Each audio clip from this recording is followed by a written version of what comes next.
우리가 잘 아는 대로 세례 요한은 메시아 그리스도 메시아의 오시는 길을 준비하는 예비하는 그런 사명을 받았습니다. 주님이 오시는 길을 메시아가 오시는 길을 준비하는 것을 성경은 또 주의 길을 평탄하게 하는 일 또는 주의 길을 곧게 하는 일 그렇게 표현하기도 합니다. 주의 길을 준비하는 것, 주의 길을 평탄하게 또는 곧게 하는 일 그것은 영어 성경 그 표현을 보면 아주 이해하기 쉽게 이렇게 표현되어 있는데 물론 그 표현은 이 헬라어 그 원문에 가까운 표현인데 이렇게 표현되어 있습니다. Without unnecessary zigzags. 지그재그라는 말은 우리도 잘 사용하죠. 삐뚤빼뚤한 그런 길이죠. 근데 unnecessary 그랬으니까 불필요하게 길이 삐뚤빼뚤한 거, 구부러진 거, 그것을 그런 길을 굽은 길 또는 울퉁불퉁한 길 그런 길은 사람이 가기에 다니기에 여러 가지 불편하고 장애가 되죠. 그래서 그런 것을 없애는 일, 그런 장애, 방해를 없애는 일, 그것을 이제 주의 길을 평탄케 한다 또는 주의 길을 곧게 한다 이렇게 표현하고 있습니다. 그러면 세례 요한이 주의 길을 예비하기 위해서 주의 길을 곧게 하기 위해서 평탄케 하기 위해서 무슨 일을 했는가? 우리가 이미 앞에서 살펴보았지만 세례 요한이 유대 군중들에게 외친 것은 회개하라, 천국이 가까웠다. 그런 메시지를 전하는 것이었죠. 그리고 지난번에 그 두 문장이 사실은 왜냐하면으로 연결되어 있다고 설명했습니다. 회개하라, 왜냐하면 천국이 하나님의 나라가 가까이 왔기 때문이다. 그래서 이 하나님의 나라가 가까이 왔다. 하나님의 나라가 우리 곁에 와 있다. 그러기 때문에 그것이 근거가 되어서 회개할 수 있다. 그런 말씀을 드렸습니다. 그리고 회개가 무엇인가? 그냥 자기의 어떤 잘못된 것에 대해서 후회하고 또 그런 후회하는 어떤 감정, 뭐 그런 슬픈 그런 마음, 뭐 그런 걸 갖는 것으로 생각할 수 있지만 물론 그것을 배제하는 건 아닙니다. 그러나 근본적으로는 자기의 지금까지 살아왔던 자기 중심, 자기 욕심, 자기 마음대로 편하고 자기가 원하는 대로 살고 싶어 하던 그런 삶으로부터 방향을 바꾸는 것이다. 그래서 인생의 목표가 바뀌는 거죠. 영어 성경에도 보면 그런 표현을 쓰고 있는데 자기의 마음과 목적을 바꾸는 것이다. change라고 하는 단어를 쓰고 있는데 바꾸는 것이다. 이렇게 표현하고 있는 것을 보게 됩니다. 구약 성경에는 돌이키라, 돌아오라 그런 표현들이 많이 있는데 그게 바로 회개하라는 의미입니다.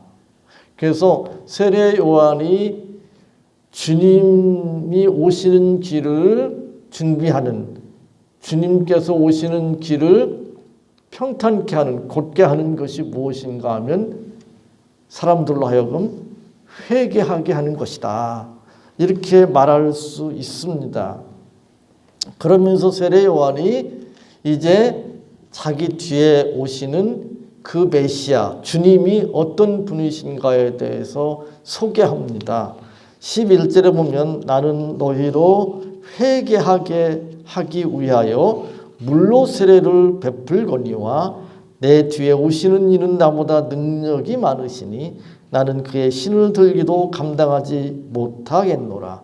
그는 성령과 불로 너희에게 세례를 베푸실 것이요 라고 예수님을 소개합니다. 자기와는 비교할 수 없는 대단하신 분, 능력이 많으신 분이라고 소개합니다. 심지어 어떤 표현을 쓰고 있는가 하면 나는 그의 신을 들기도 감당하지 못하겠노라 라고 표현합니다. 비교 대상이 될 수 없다는 것입니다. 그렇죠. 예수님은 하나님이신데 인간의 몸을 입고 이 땅에 오셨습니다. 그러니 인간의 몸을 입고 피조물의 모습을 하고 있으니 세례 요한이나 우리나 예수님은 외적으로 보면 너나 나나 뭐 그렇게 생각할 수 있을지 모르겠습니다. 뭐 조금 탁월하고 그렇지 못한 정도로 이렇게 비교할 수 있을지 모르겠습니다. 그러나 예수님은 인간의 몸을 입으셨지만 그 본질은, 그 본체는 하나님과 동등하신 삼위일체 제2의 하나님이시죠. 그러니 비교할 수 없는 대단하신 분입니다. 근데 그분이 이제 오시는데 그분이 무슨 일을 하시기 위해서 오시는가? 세례 요한이 표현하기를 그는 성령과 불로 너희에게 세례를 베푸실 것이요 라고 군중들을 향해서 외칩니다. 성령과 불로 세례를 베푸실 것이다. 근데 여기 이제 성령과 불로 그러니까 사람들이 여러 가지 오해를 합니다. 왜 그렇게 이상한 오해를 하는지 잘 모르겠는데 오늘 마태복음 3장 11절에는 성령과 불로 너희에게 세례를 베푸실 것이요. 그래서 성령과 불이라고 하는 표현이 나오지만 요한복음 3장 5절에 보면 불 대신에 물로 표현합니다. 성령과 불이 아니라 성령과 물로 예수님과 니고데모와의 대화에서 예수님은 뭐라고 말씀하시는가 하면 물과 성령과 물로 거듭나야 된다 이렇게 말씀하시거든요. 여기서 성령과 불로 세례를 주신다고 그러는 말은 우리가 예수님께서 왜 이 세상에 오셨습니까? 우리를 구원하시기 위해서 오신 거잖아요. 그걸 다르게 표현하면 성령과 불로 우리에게 세례를 주시기 위해서 오셨다. 그렇게 표현할 수 있는 것이거든요. 그리고 예수님이 니고데모와의 대화에서 성령과 불로 거듭나지 아니하면 하나님 나라를 볼 수 없다. 구원받을 수 없다는 얘기잖아요. 그러니까 거기서는 성령과 물로 표현하고 있습니다. 그러니까 성령과 불이든 성령과 물이든 구원, 거듭남을 위한 하나님의 일하심이거든요. 예수님의 일하심이거든요. 그러니까 이것을 이상하게 생각할 필요가 없습니다. 그리고 이것을 오해하지 않고 제대로 해석하려고 그러면 12절을 보면 분명해집니다. 12절에 손에 키를 들고 자기의 타작마당을 정하게 하사 알곡은 모아 곳간에 들이고 쭉정이는 꺼지지 않는 불에 태우시리라. 이것이 예수님께서 이 세상에 오신 목적이잖아요. 그러니까 성령과 불로 세례를 주시기 위해서 오셨습니다. 그건 다르게 말하면 우리를 구원하시기 위해서 오셨습니다. 요한복음 3장 5절에 근거해서 성령과 물로 우리를 거듭나게 하시려고 오신 것이에요. 그건 다르게 말하면 오늘 마태복음 3장 12절에 손에 키를 들고 자기의 타작마당을 정하게 하사 알곡은 모아 곳간에 들이고 쭉정이는 꺼지지 않는 불에 태우시기 위해서 오신 겁니다. 여기서 자기의 타작마당을 그랬거든요. 자기의 타작마당. 타작마당은 다른 것이 아니고 교회입니다. 교회. 네, 교회는 타작마당에는 지금 보니까 알곡도 있고 쭉정이도 있는 거예요. 교회에는 지금 알곡도 있고 쭉정이도 있는 거예요. 그런데 예수님께서 손에 키를 들고, 키를 무엇으로 해석을 해야 될까? 뭐 여러 가지 해석할 수 있겠지만 이 키는 한마디로 말하면 하나님의 말씀입니다. 하나님의 말씀. 복음으로 타작마당에 있는 알곡과 쭉정이를 마치 곡식을 키에다 놓고 이렇게 까불러서 알곡과 쭉정이를 분리하듯이 그렇게 분리하는. 그래서 알곡의 입장에서 보면 뭐라고 표현할 수 있습니까? 정하게 하사. 교회를 정하게 하시는 거죠. 아까 찬송가 258장 불렀는데 거기에 이제 그런 표현이 나오잖아요. 주 예수 그리스도의 보혈로 우리가 정하게 되는 거죠. 예수님께서 십자가에 자신의 몸을 자신의 피를 보혈을 흘리셔서 우리를 구원하셨잖아요. 그건 다르게 말하면 죄에서 우리를 구원하신 것이지만 우리를 정하게 하시는 겁니다. 정하게. 우리를 깨끗게 하시는 것입니다. 다르게 말하면 우리를 거룩하게 하시는 것입니다. 그러므로 3장 11절에 예수님께서 성령과 불로 우리에게 세례를 주신다고 했을 때 그 불이라고 하는 표현은 또 요한복음 3장 5절에 물이라고 하는 표현은 성령을 수식하는 형용어구라고 말할 수 있습니다.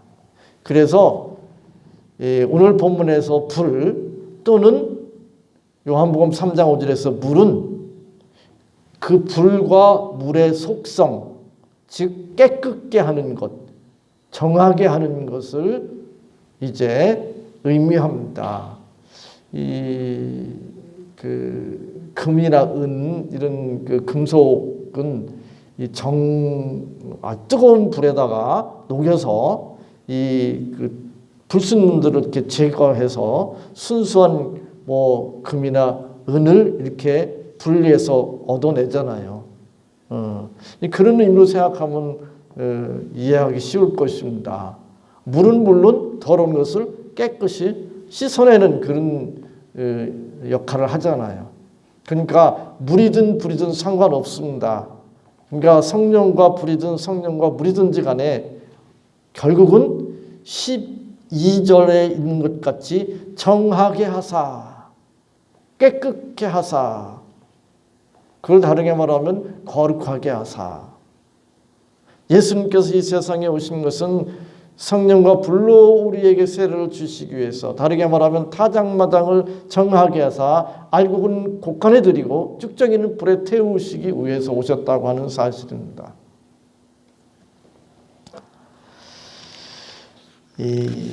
사람들이 이제 그런 이야기를 합니다. 교회가 왜 그래? 그런 이야기 하잖아요. 그죠? 교회가 그래? 에?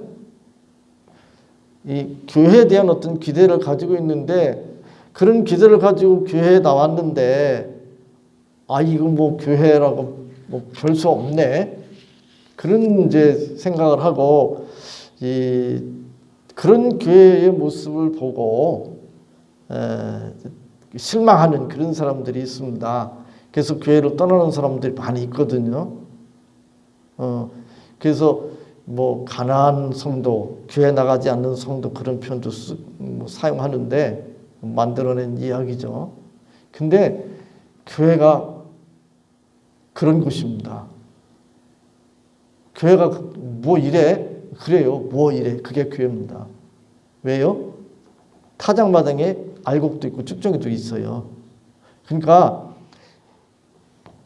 그 교회에 실망해서 나간 사람들한테 당신이 교회에서 실망한 거 있지만, 예? 그 실망한 것이 뭐 어떤 사람들, 뭐 목사 때문에 실망할 수도 있고, 장로 때문에 실망할 수도 있고, 뭐 실망한 그런 일들이 많이 있을 텐데, 그러나 그 사람들 말고 정말 신실하게, 예? 하나님을 믿고 하나님의 말씀대로 살려고 하는 사람들도 있지 않냐. 그러면 그 사람들도 그걸 부정하지는 못할 것입니다. 근데 예수님께서 오신 것이 타작마당을 정하게 하셔서 알곡은 곡간에, 그리고 쭉정이는 불에 태우기 위하여 오셨다고 말씀하고 있습니다. 그러니까 알곡과 쭉정이의 구별은 많은 사람들이 어떤 직분이나 교회에서 했던 열심 이런 거 가지고 이제 분류할 수 있다고, 구분할 수 있다고 생각하는데 절대 그렇지 않습니다. 그런 거하고 전혀 상관없습니다. 어떤 교회는 목사님이 쭉정이일 수도 있고 장로가 쭉정이일 수도 있습니다. 그러니까 그거 보고 실망하고 난 교회 안 나가, 이런 사람들은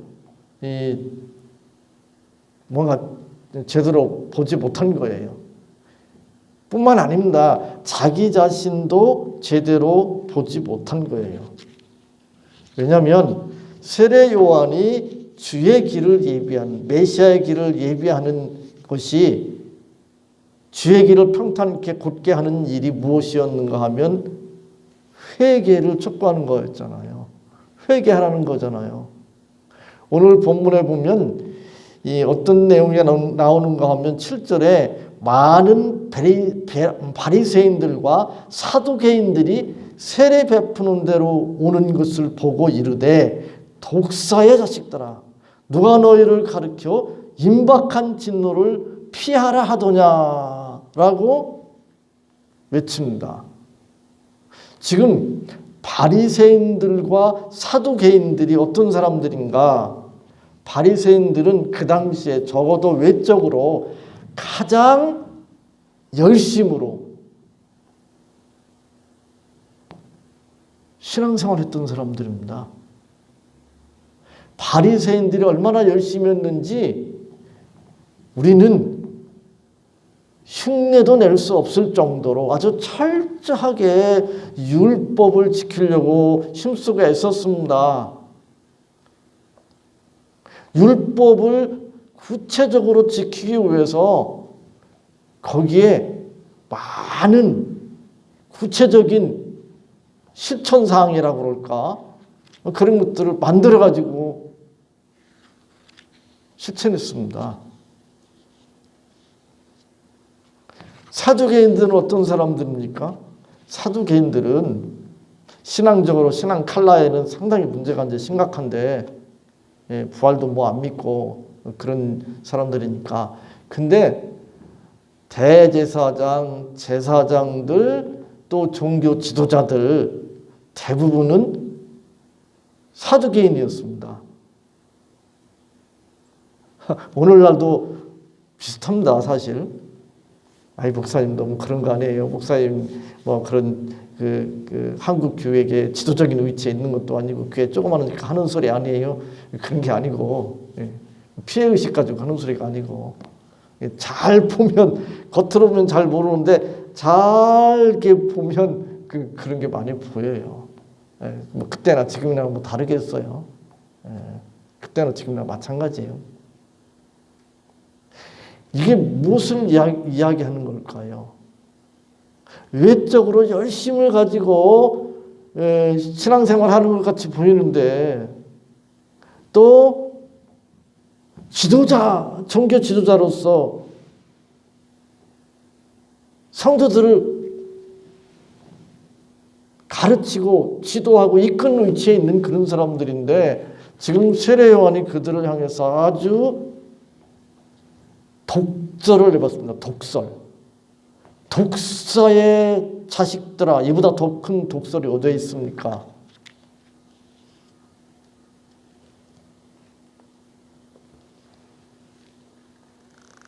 그들을 향해서 회개를 촉구합니다. 그런데 아까도 제가 말씀드렸는데 회개를 촉구했는데 회개가 얼마나 불가능한 일인가. 여러분들이 살아보면 불가능하다는 것을 못 느끼나요? 회개하는 일이 얼마나 불가능한 일인지. 그러니까 내 중심으로 살지 않고 하나님 중심으로 사는 것이 얼마나 힘든가. 힘든 정도 아니라 불가능하다는 걸 몰라요? 못 느껴요? 못 느끼면 이거 심각한 거예요. 아니, 내 마음대로, 내 편한 대로, 내 하고 싶은 대로, 내 욕심대로 살고 싶잖아요. 그렇게 살잖아요. 그렇게 안 살아요? 어이, 나만 그렇게 사나? 그렇게 살잖아요. 그렇게 안 살아야 되는 데는 알아요. 근데 그렇게 살잖아요. 아니, 부모 자식 간에 막 이렇게 다투는 일도 있고, 부부 간에 싸우는 일도 있고, 다, 거의 다 그런 거 아니에요? 저만 그런가? 우리 집만? 네. 여러분도 마찬가지잖아요. 불가능합니다. 그러니까 회개를 촉구할 때 내 마음과 내 인생의 목적을 바꿔라. 자기 중심에서, 자기 욕심에서, 자기 하고 싶은 그런 삶에서 하나님께서 원하시는 하나님 중심의 삶을 살아라. 그게 회개하라는 이야기인데 그게 가능합니까? 불가능합니다. 아니, 믿으면서도 그러잖아요. 자기가 중심이 되어서 하나님을 감동시켜가지고 자기 욕심을 충족시키는 것이 신앙이라고 생각하는 사람들이 얼마나 많아요. 제가 전에도 여러 번 말씀드려서 다시 이야기하기가 좀 그렇긴 한데 그래도 반복할 필요가 있는 것 같은데, 저하고 가까이 지내던 목사님 지금 원래 이제 이사가고 교제를 이렇게 자주 못 하는데, 그 목사님이 서울에 있는 몇백 명 되는 교회에서 누구보다도 열심히 신앙생활을 하고, 전에도 그런 말씀 드렸지만 노회에서 그 성경 퀴즈대회 하면 1등 할 정도의, 얼마나 성경을 열심히 읽고 공부했겠어요. 그 정도면. 그리고 교회의 모든 모임이라는 모임은 빠지지 않고 열심히 참석하고, 자기는 신앙생활 잘하고 있다고 생각하고, 근데 자기 마음에는 그렇게 열심히 신앙생활해서 어떻게 하겠다? 하나님께서 내가 그렇게 열심히 사는 것을 보시고 하나님께서 감동하셔서 나를 도와주셔서 내가 하고 싶은, 내가 바라는 것을 성취하는 것, 그게 신앙이라고 생각했다는 거예요. 그런데 이제 청년이 되어서 이제 취직이 돼가지고 지방으로 내려왔어요. 이제 지금처럼 교통이 발달되던 시절도 아니고, 그러니까 천상 자기 직장 근처에서 이제 살면서 그 가까이 있는 교회를 이제 나가야 되잖아요. 근데 첫 번째 수요일을 맞이했습니다. 그래서 수요일에 어떤 상가 있는 교회 갔는데 목사님이 웨스트민스터 신앙 고백 가지고 그 강의를 하시는데, 목사님이 보니까 별로 그렇게 똘똘해 보이지도 않고 많이 배운 것 같지도 않고, 또 가르치는 것도 보니까 별로 그렇게 신통치 않고, 근데 거기서 이 목사님이, 그때는 목사님 물론 아니죠, 청년이었죠, 뒤집어졌다는 거잖아요. 인생의 목적이 하나님을 영화롭게 하는 거다.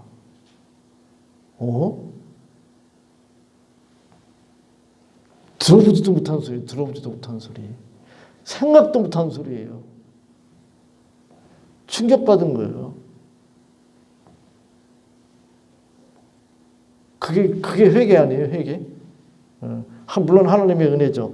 다시 말씀드리면 정말 내 중심에서 하나님 중심으로 사는 것, 그게 회개인데 그것은 우리로서는 불가능합니다. 그래서 세례 요한이 회개를 촉구했을 때 그 회개의 의미가 무엇인지를 안다면 그 회개를 촉구하는 메시지를 들었을 때에 어떻게 할 수밖에 없다? 절망할 수밖에 없다. 인간 존재에 대한 절망과 비극의 선포, 그것이 회개의 촉구다. 이렇게 말할 수 있습니다. 인간 존재의 처절한 운명에 대한 선언, 그것이 회개의 촉구다. 로마서 7장 24절에 사도 바울이 이렇게 고백합니다. 이건 예수님 믿은 뒤의 이야기인데, 오호라 나는 곤고한 사람이로다. 이 사망의 몸에서 누가 나를 건져내랴. 새 번역은 조금 더 쉽게 번역되어 있는데 나는 얼마나 비참한 사람인가요. 느낌표 딱 찍어놨어요. 누가 이 죽음의 몸에서 나를 구해내겠습니까? 물론 그 답은 예수 그리스도인 거죠. 그래서 이 회개의 촉구가 인간 존재에 대한 절망과 비극의 선포, 그것을 알고 결국 어떻게 하는 거죠? 예수님께로 갈 수밖에 없는 거예요. 불과 성령과 불로 세례를 주시는 예수님께로 갈 수밖에 없는 거예요. 그래서 세례 요한이 회개를 촉구하고 그리고 그 회개의 촉구를 통해서 사람들로 하여금 절망할 수밖에 없도록, 그래서 예수님께 나아갈 수밖에 없도록, 그 일이 바로 주의 길을 예비하는 길이었고 주의 길을 평탄케 곧게 하는 일이었습니다. 우리가 정말 이 회개의 메시지에 대해서 자신의 절망스러운 처지를 깨닫고 이제 오직 성령과 불로 세례를 베푸시는 구원자 예수님께로 나아왔는가 돌아보아야 합니다. 여러분 모두가 이런 놀라운 복을 누리시고 우리 주변에 있는 사람들도 함께 그런 복을 누릴 수 있도록 그들에게 이 복음을 전할 수 있는 복된 성도들 다 되시기 바랍니다. 특별히 예수님 믿는다고 하는데 좀 아닌데 그런 사람 많이 있을 겁니다. 그런 사람들에게 관심 가지시고 이 복음을 증거하시는 그런 보람 있고 의미 있는 그런 인생을 살아야 되겠습니다. 하나님 감사합니다. 오늘 이 말씀 붙들을 수 있도록 도와주시옵소서. 저희들 긍휼히 여겨 주시옵소서. 회개를 촉구하는 메시지 옆에 저희들은 절망스러울 수밖에 없습니다. 예수님이 아니면, 성령과 불로 세례를 주시는 예수님의 그 놀라운 은혜가 아니면 저희들이 절망할 수밖에 없는 존재라는 것을 고백하지 않을 수 없습니다. 저희들 그런 절망을 통해서 구원자 예수님께 나오게 하시고 예수님을 통해서 놀라운 구원의 은혜, 거듭남의 은혜를 누리게 하시니 감사합니다. 이 복을 주변에 있는 사람들과 함께 누릴 수 있도록 저희들을 도와주시고 인도해 주옵소서. 예수님의 이름으로 기도하옵나이다. 아멘.